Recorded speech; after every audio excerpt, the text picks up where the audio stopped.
السلام عليكم، ازيكم يا جماعه؟ عاملين ايه؟ اتمنى انكم تكونوا كويسين وبخير. الناس تايهه والناس مش عارفه تعمل ايه، وفي ناس كتير جدا من ثالثه ثانوي بتسال اسئله مش عارفين اجاباتها، مش قادرين يحددوا هم بجد عايزين ايه. الفيديو ده مش هيكون طويل ابدا، بس انا طالعه اقول لكم كام حاجه كده المفروض تعرفوهم في الفتره دي. اول حاجه المفروض تعرفها ان انت دلوقتي صاحب القرار في كل حاجه، وانت المفروض تتحكم في كل حاجه، انت اللي عارف انت عايز ايه. لازم تبقى عارف كويس انت عايز ايه، ما انتش تسمع نصايح لحد، وما انتش تسال حد هل اوقف دروس ولا اكمل في الدروس.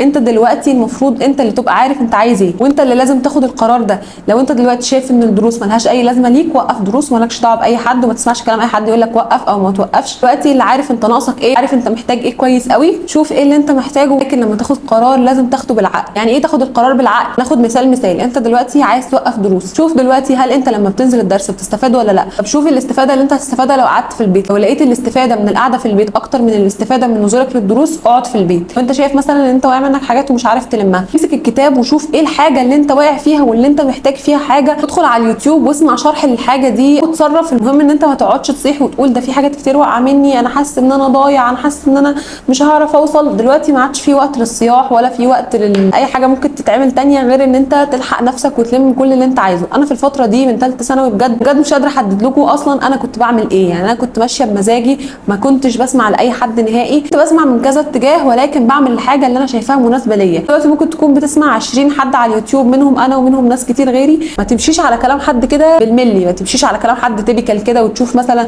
منى عملت كذا فانا هعمل زيها. شوف انت ايه المناسب ليك في الفتره دي واعمله. انت شايف مثلا ان انت في جزئيه حاسس ان انت واقع فيها، محتاج ان انت مثلا تجيب فيها مدرس في البيت، ما تدخلش تسال حد انا عايز اجيب مدرس، طب اجيبه ولا لا. شوف انت فعلا محتاج الحاجه دي ولا لا. لو انت محتاج ان انت تجيب مدرس يقعد جنبك يحل في البيت، ودي حاجه انا برشحها جدا، لو انت مقتدر وقادر ان انت تجيب مدرس يقعد معاك ويحل معاك في الماده اللي انت واقع فيها، جيب مدرس واعمل كده. كان عندي واحده صاحبتي مقربه مني جدا، كانت واقعه في ماده الكيمياء وخصوصا في العضويه، بجد كانت ضايعه فيها جامد لحد قبل الامتحان بشهر حرفيا، ما كانتش لما فيها اي حاجه. جابت مدرس في البيت والمدرس ده قعد معاها وبدا ان هو يحل معاها اسئله ولم لها الدنيا، والحمد لله انقذها في الكيمياء. هي ما كانتش عملت كده بجد كانت ممكن تضيع في الكيمياء. فدي حاجه انا برشحها جدا، لو انت شايف ان انت الحته انت واقع فيها، جيب مدرس خليه يقعد معاك ويحل معاك، ان دي الحاجه الوحيده اللي ممكن تنقذك دلوقتي، لان بجد ما عادش في وقت. انت دلوقتي صاحب القرار في كل حاجه. لو انت دلوقتي في اجزاء واقعه منك مثلا، جيب ورقه وقلم وشوف انت واقع في الماده دي في كذا. في العربي مثلا انا ناقصني بلاغه، ناقصني نحو، ناقصني كذا، اكتب كل ده في ورقه. في الفيزياء مثلا انا ناقصني باب التاني مثلا حاسس ان انا ما بحلش فيه كويس، كرشوف مثلا حاسس ان انا مش متمكن منه. كل الحاجات دي كلها اكتبها في ورقه، ده ان انت تعالج الحاجات دي بالحل. طبعا انت هتقول انا مثلا واقع في الحاجه دي فانا مش عارف احل اصلا، طب انا هعمل ايه؟ افتحوا فيديوهات للحل واسمع. لو انت مش قادر تجيب مدرس يحل معاك في البيت ويفهمك الطريقه بتاعه الحل، افتح مدرس على اليوتيوب، كل الحاجات محلوله على اليوتيوب، وجيب المدرس ده وافتح فيديو الحل بتاعه كامل واسمع الحل وشوف هو بيحل ازاي، وبعدين ابدا ارجع انت حل لوحدك الحاجه دي تاني. ما تسيبش المدرس يحل وتعتمد على الحل بتاعه وما تجربش تحل انت بايدك، وبعدين تقول خلاص كده انا عرفت طريقه الحل ازاي، كده خلاص انا لميت الحته دي، ما رجعتش جربت انت تاني بايدك. صدقني هتنسى كل الحل ده ولا كانك استفدت اي حاجه.